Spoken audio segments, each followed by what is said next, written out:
Hello friends. So in this video I am going to teach you about the package configuration for SSIS. I'll be going very slowly as I find package configuration of immense importance. So basically I want you to follow and learn each and every step very clearly. Uh, what is the basic need of a package configuration in your SSIS package? If you have an SSIS package uh, developed in your development environment, it has to go the testing phase, the UAT, and finally into the production. So basically you have to port your SSIS packages from one environment to another. So all the connections that you create from in one environment in your development environment also needs to be at times changed, the connection strings, the variable or variable values, etc. The script tasks, the variables needs to be updated when it gets ported. So it's really it's not a good idea that in every environment you go and open the package in your bids and then try to edit it and then ask the user ask the tester or the UAT or the QA professional to then test your packages. So this is where in your package configuration comes up. Microsoft provides a very efficient way of deploying and porting your package from one environment to another with the minimal amount of changes that you can make. So basically that is what package configuration is helpful in. The things that we'll be going through in this module are, I'll be using the same SSIS package that we have seen in my last session of expressions variables for example. So basically I'll be using the same package and we'll be starting on from there. So in this package configuration demo session we'll be learning about the XML configuration, both the direct and the indirect one, the environment variable option, SQL Server configuration, and registry entry. Parent child configuration I have already covered that in a separate module all together. So basically you can go ahead and have a look at it.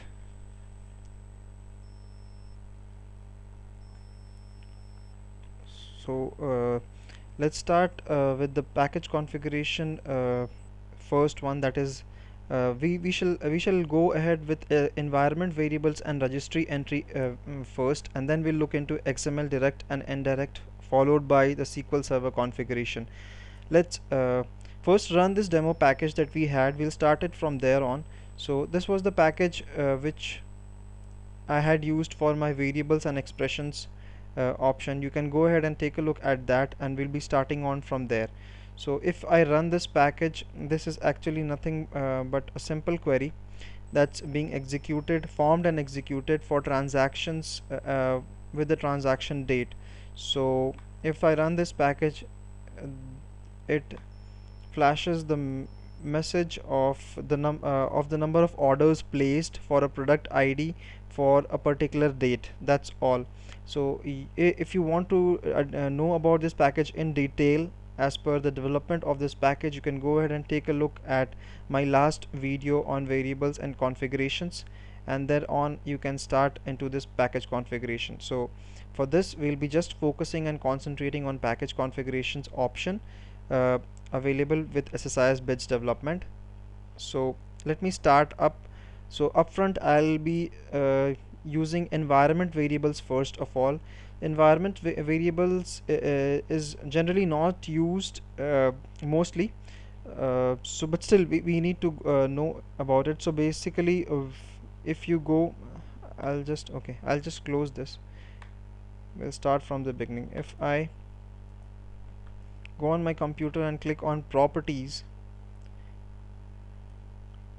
so and then on the advanced system setting, you will get something called environment variables. That is for your particular OS. So let me add a new environment variable to this. I call it product ID.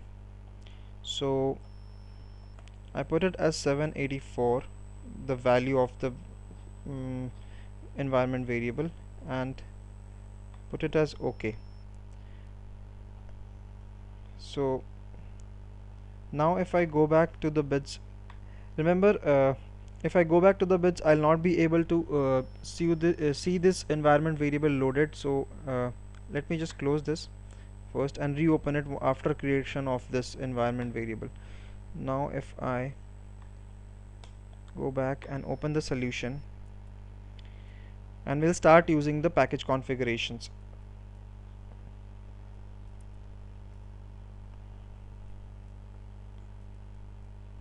So this loads my SSIS package into bits. I right click on anywhere in my development environment and then say package configurations, and I want to enable it and add a new package configuration to this value, and the type is environment variable. So it will load all the environment variables in your OS, what we had called it as a product ID, if you remember. So we'll just load this one and we'll map it to the product ID filter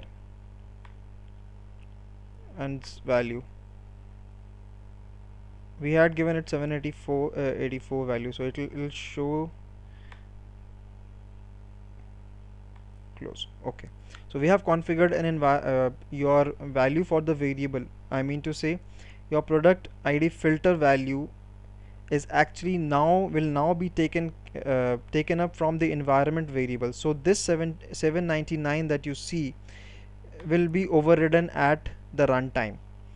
When the package runs, it will actually it will run for 784, whatever value we have given in the environment variable. So let's run this package and see. Right, so if you can see, it's actually loading the value from from your environment variable and not from your uh, actual package level variables. So at the runtime, it's getting updated. So this is about package configuring via environment variables. That was the first one I have shown. The next, we will go ahead with your registry entry. It's one of again an option to actually configure your package dynamically, although registry entry is not at all used, to be very frank, but it's good to know. So again, let me just go ahead and do reg edit and open the registry options. Okay, in the key user, let me just add one key. Let me call it SSIS. Okay, and next I again right click on this value and say a string value and call it value. Right, the next thing is I have to provide the value for this. So let me just take a value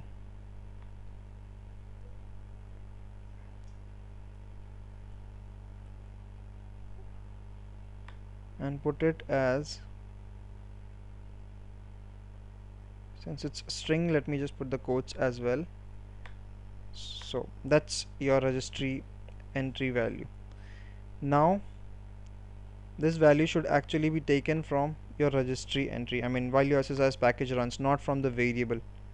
So what was the value we have given is 01. Okay, we will validate that as well, but I believe again you'll have to again click on package configurations, add a package, add a new one. Now go ahead and use your registry entry.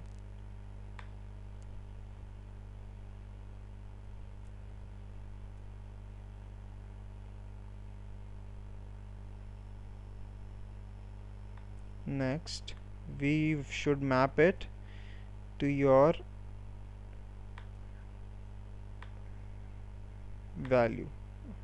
Right, and next and finish. Right, so we have mapped it. Now if we run it, let's see if that overrides your value or not.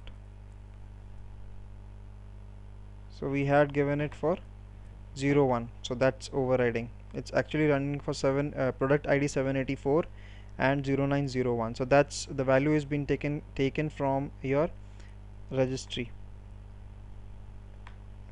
let's just it's none of the value of which we have hard coded in our variables. If you can see at the runtime, it's the value for product ID is 784 and the registry entry is 0901.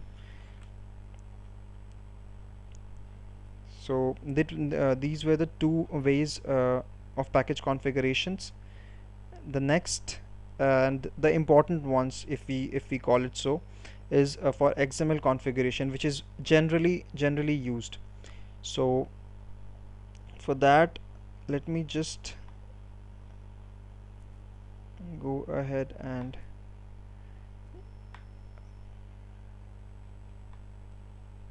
update this one to 799, just say.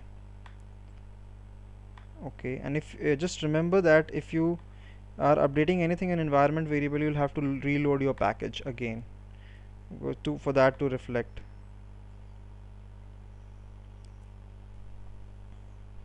Let's rerun it, like 799.0901. right, both of them are dynamically being taken. Next, we will go ahead and add another means, that would be our configuration file. We'll come to I will see both of them. So let's first try and configure a direct value. So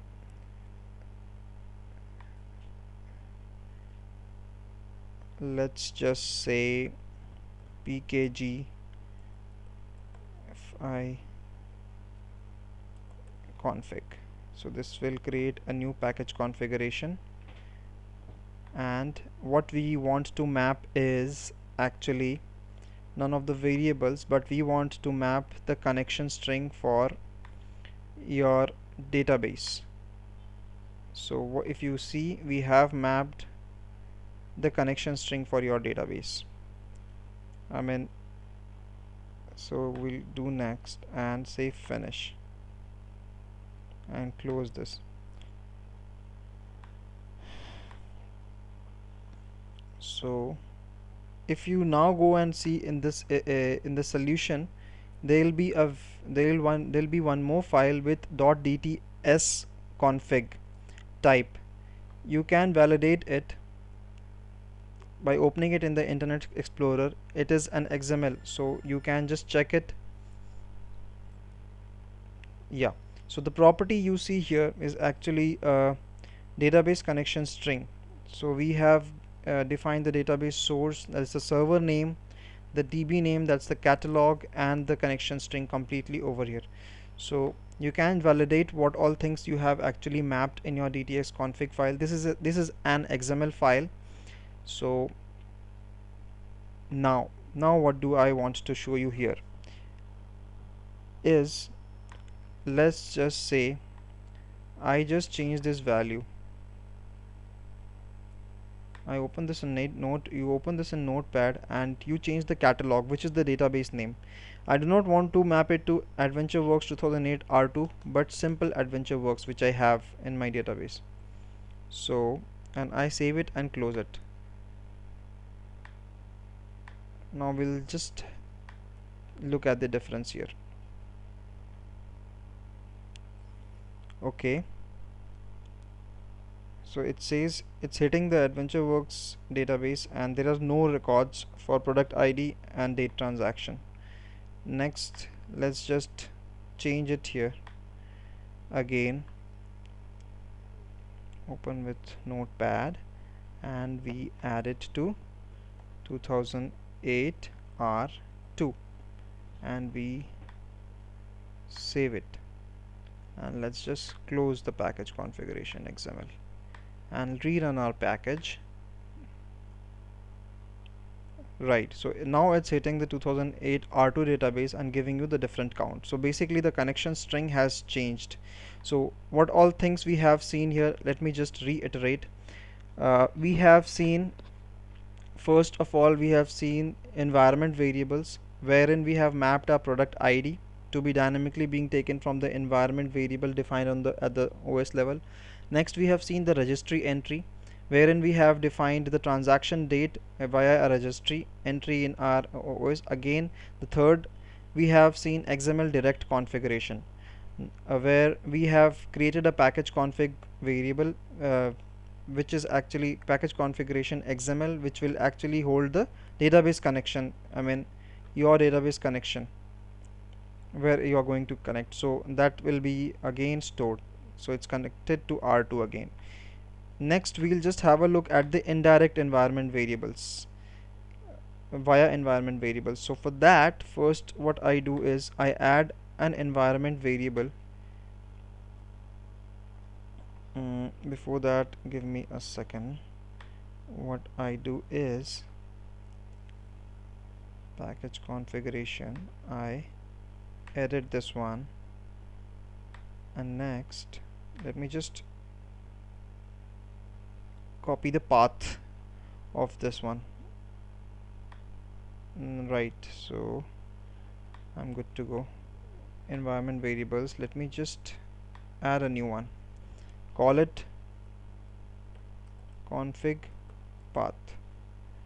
So I'm creating a new environment variable config path, which is actually pointing to the configuration path of of the config. Okay, let's do one thing rather. I'll put it in a different place. C drive directly. Let's put it at C drive Keshav. Right.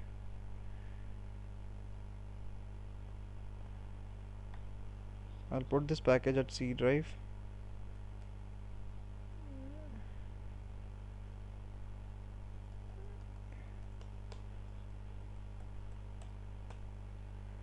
Okay. Package config.dts. Okay. So what we have done, right.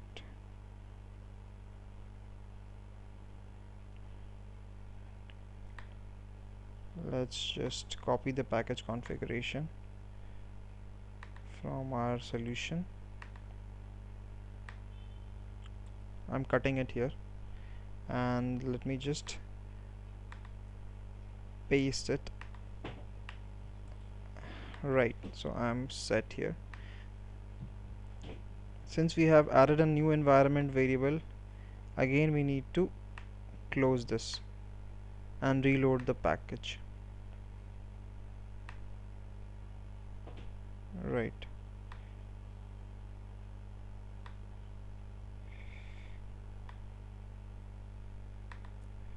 Let's reload the solution.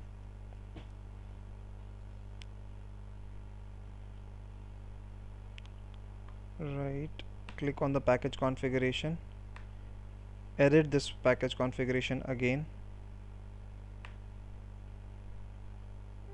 It says it doesn't exist. Okay, no problem. We'll remove this and add a new package configuration. XML, we'll say store in environment variable. Right, if you see, there is a config path environment variable. Let's load it, and now we'll click on finish, close. So what we have done is, again we have simply not given the path, I mean the path of the package configuration will be actually stored in your environment variable. So basically all your connection string of your database will not be directly taken up from your XML, but your package environment variable will now give you the value of the path of your XML, wherein which is storing your database connection string. If you can just note this. Right, so this is your XML path, but this is not directly fed to your SSIS package. Let's run this. Right, if you can see. Now let's just change the value as well and see if that's reflecting. If I simply choose and remove the and save this and run my package.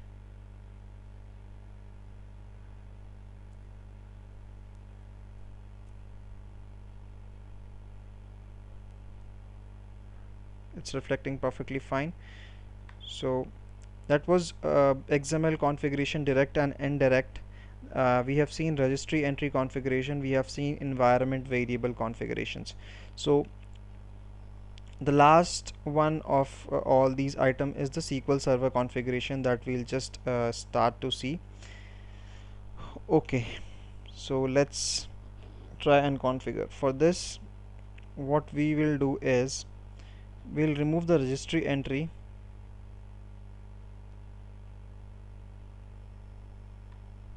and we'll remove the environment variable and close this. Okay, package configuration, let's add a new one, and SQL Server database, we'll say a new database. Let's handle it through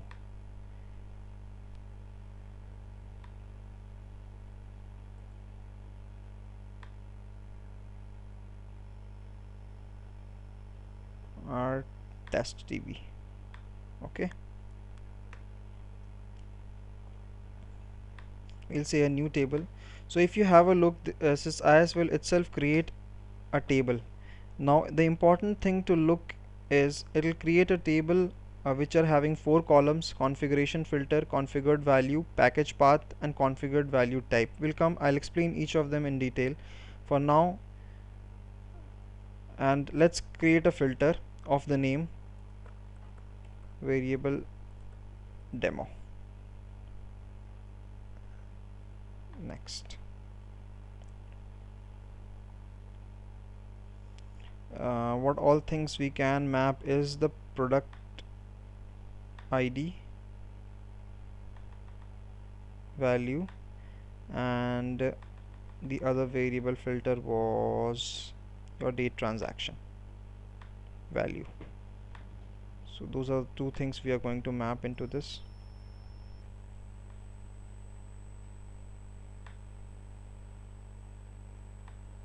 Close. Now before doing anything, let's just have a look at what has happened to our database first. Yeah, control N, and this is from configuration table. Let's just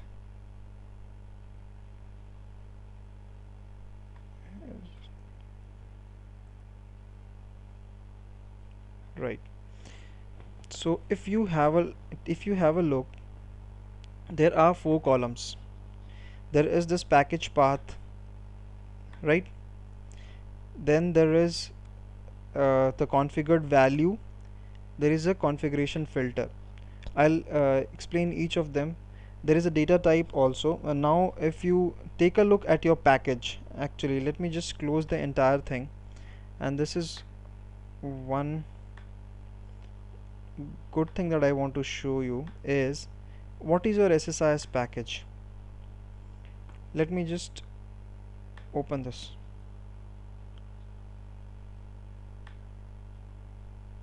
With a notepad. Your SSIS package is actually nothing but an XML file. That's one thing I wanted to show. So basically each of the thing that are there, from your tasks to everything, this is the entire thing that you have. This is your entire package that you have. So basically it's all tagged. So everything in your package is tagged. So this variable is also tagged. There is a path for this variable. So this is actually that package variable path that you can see. And the next thing is your configuration filter. So if you take a look at the 2 columns, configuration filter was the one we had given for the entire package. So the configuration filter and the package path actually form the primary key for any SSIS configuration table. So this configurations will actually be unique towards a single package. If your SSIS solution is having multiple packages, you will have different configuration filters and package paths. So if you have 2 variables with the same name, your solution is having 8 packages and you have some of the variables with the common name, the distinguishing factor in your SSIS configuration table will form as a configuration filter. because the names of the configuration filter will be different on the package. So if you look at things, your configuration filter and package path value combined should be a unique one. Always remember that. And your configured value is actually what you are giving it here, and the data type. So that's the 4 columns that you have in your SSIS configuration table. So anything that you want now, here on you have to actually update your SSIS configuration table to run on. So update configurations, set configured value to be 784, where package path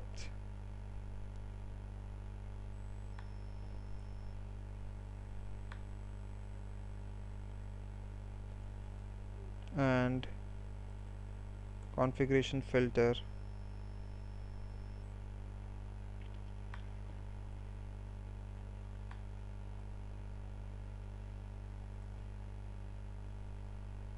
right. So we have updated the value. Now let's open the solution and run the package. Let's take a look. Let's quickly take a look.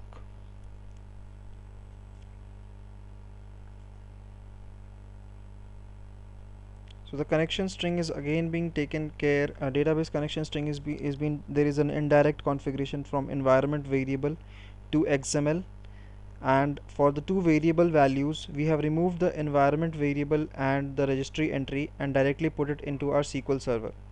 So now it will be picked up from the database test DB at the runtime. So there is again a new connection string from where you are actually handling your package. So let's run it.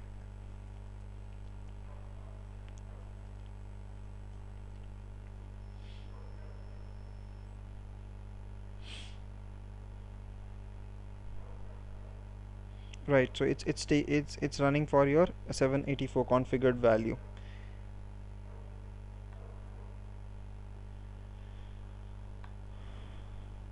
So that was now if we again put it as 799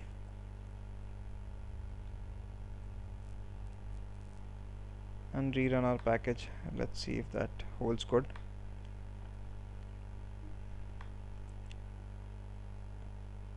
Absolutely. So as you can see, this is the way. So now what happens is, how do you migrate your package data? Now basically, if the proper way in production, what I have seen is there are three things which are actually and mostly used. That is SSIS configuration table in your SQL Server environments, wherein all the variable values are mapped to your configuration table. Next is what you have is generally XML configurations and your environment variable. So the single point of change in production is actually your environment variables. You generate scripts. What you do is, if you have to migrate your SSIS, you would say generate scripts, and this task would actually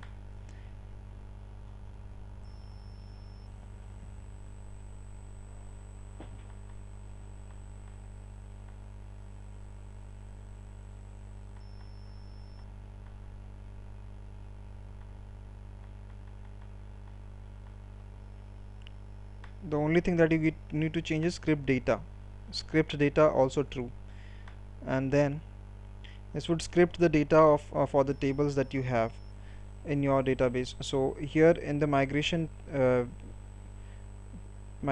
packages, I mean all the deployment utilities that you give, along with the deployment manifest, you actually give your table names as well. So yeah, you check in your SSIS configuration and then you will script it in your new query window. That's all.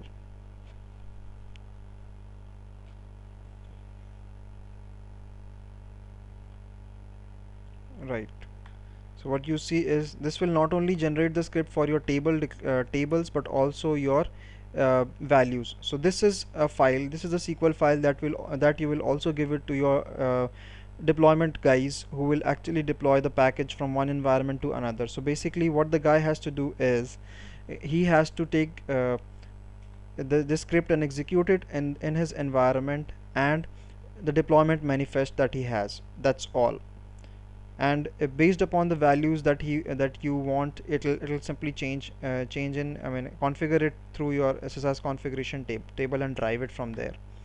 So you need to plan it accordingly, but mostly what we use in production environments is your XML configuration, which is an indirect one, driven through environment variables, and your SSIS configuration table. So remember that, and I hope it will be really helpful to you. Make your package in such a way that your environment variable is the only place that you need to change things. Just need to map your environment variables, sorry, your XML configurations path in your environment variable that you add, and your XML configuration now has the path of your database string, which is actually holding your SSIS configuration table. So basically what I mean to say is, you have first of all created an environment variable,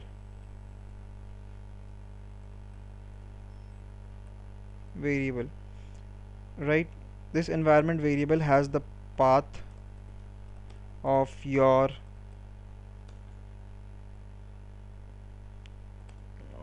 XML config. Next, in your XML config you have the connection string of your SSIS, sorry, SQL Server SSIS configuration table, and 3, you provide the script for your SQL Server SSIS configuration table. So that's all you need to do. So this is the way you will be deploying. During deployment, the guy has to add the environment variable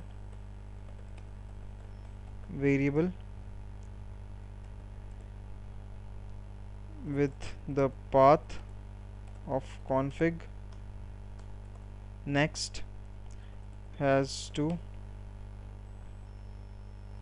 open XML and XML, I mean DTS config file, update the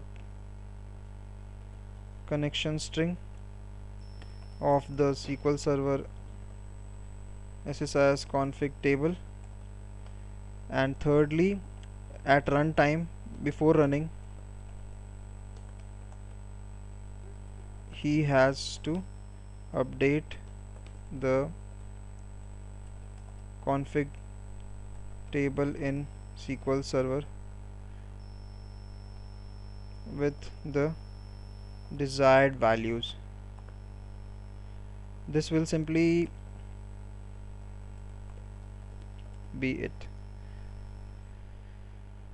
I hope this explanation is really useful and clear to you guys, and I hope you are able to configure your package as dynamic as possible. Remember, the least amount of effort that you have to do in your bulky package developments is really how to go about things. I hope you will be able to make your package as dynamic. So thanks a lot guys. Thank you.